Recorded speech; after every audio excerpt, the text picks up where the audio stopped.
Stress can participate in pain, especially chronic pain, and therefore it's important that we have a short discussion on what causes stress and what we can do about it. Welcome, I'm Olivier Girard, economist, posture therapist, author of the Posture Manual, and creator of the Posture Academy.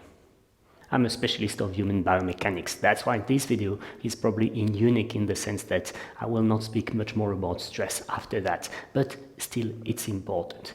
There are a few things that are relevant in terms of stress. Number one, why does stress either cause pain or participate in aggravating existing pain? Well, I would cite three reasons, but there are many more. The first macro reason, say, is that under the effect of stress, you will not have the same habits as usual, especially in terms of pace of work, in terms of taking breaks, in terms of taking care of yourself. Number two, stress will impact the mechanisms that are designed to relieve the strain that is accumulated during the day. In particular, stress will impair your sleep. And if you don't sleep well enough, you don't recover well enough. And number three, at micro level, stress causes what's called co-contraction. What is co-contraction? Well, look, when I want to bend my elbow, the brains are programmed in such a way that the biceps is activated while the triceps is deactivated. Well, under the effect of stress, that coordination doesn't happen well anymore, and this happens, meaning that the triceps is not switched off, so the biceps has to pull stronger, and therefore, in the muscles, for the tissues that go through the muscles and for the joints, there's much more strain than what's required by the activity. And there are more reasons, but these three are enough to consider stress seriously. So what has Mother Nature foreseen in terms of stress? She has foreseen two things. Number one, the less stressed you are, the better. Yeah? Number two, stress does not result from a situation. It results from a situation plus a personality. The example I'll always give, it doesn't work well with health professionals, but for the rest of the world it works well. Imagine you go shopping and the guy in front of you collapses because he has a heart attack. Does it stress you? Well, usually it does. But careful, you have no problem. He has a problem. So you see, you can be stressed, whereas you have no problem actually. Then, when the paramedics arrive, are they as stressed as you are? No, because they've done it already 5 times this week. So you see that it's not the situation that stresses us, it's how we position ourselves with respect to a given situation. Meaning that according to the literature and to common sense, there are 2 avenues to combat stress. Number 1, work on the situations. Number 2, work on the personality. What is it to work on the situations? Well, especially in a professional context, there are 4 topics that need to be dealt with. The number 1 topic, without specific order, number 1 is organization. Depending on how you organize your work, whether you can start and finish things, whether you can do them in the right order, whether etc., etc., etc., you will generate stress. So proper organization is super important. Topic number 2, communication. In particular, your ability to say no. Saying no does not always mean send people to hell. Sometimes it does. It happens to me a lot, actually. But saying no is also, no, not today, but I'm going to deal with it first thing tomorrow. No, not today, but I'm going to ask my colleague to help you out. And no can just be no. Point. No further explanation. It's a very powerful one. So your ability to communicate properly, in particular to say no, is the second topic in terms of stress creation and reduction.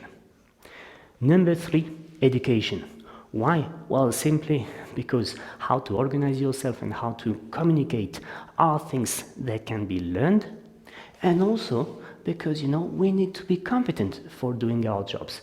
And especially with fast changing technologies, if we don't have a proper continuous education, lifelong continuous education, we're lost. This happens often to my colleague engineers, they're good when they're young, but in the age of 40, 45, they haven't taken care enough of their continuous education, and they are lost with respect to new technologies when they are compared with younger people.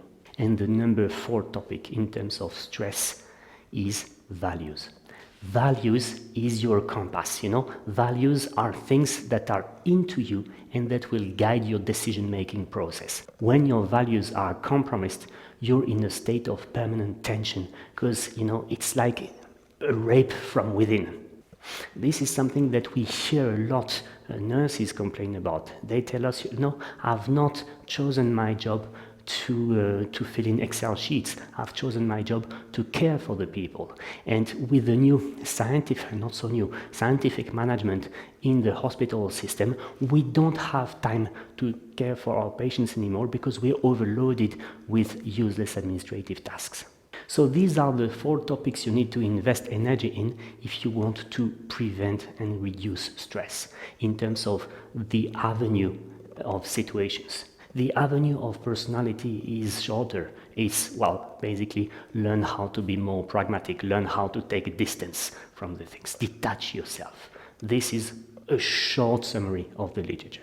Now, if we go back to biomechanics, I want to show you 2 exercises that are useful in reducing the stress. The number 1 exercise, it's the upper body reset, which I link here.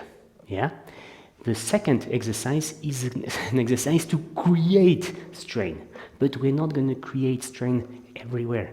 We're going to create strain in big muscles that can absorb the stress, and by creating that stress in the big muscle, we're hoping to burn the adrenaline, which otherwise will tense up areas that we don't want to be tense, in particular neck, shoulders, arm, face. The contraction of the exercise is fairly simple. It's basically when we inhale, we will contract certain muscles, then we exhale, then on the next inhale, we contract other muscles. We have the 2 groups of muscle contracted together. Then on the third inhale, 3 groups of muscle, and at the end, we relax everything. So here's how it goes. On the inhale, you contract your feet super strongly. Then you exhale. Next inhale, you contract your calves in addition to the feet. Next inhale, you add the thighs. Next inhale, you add the buttocks and the lower abs. So you're super contracted in the lower extremities. Then you add the lower back.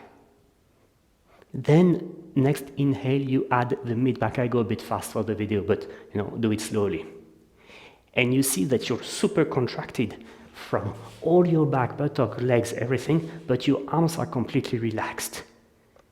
And you hold it for 3 breathing cycles or so, and then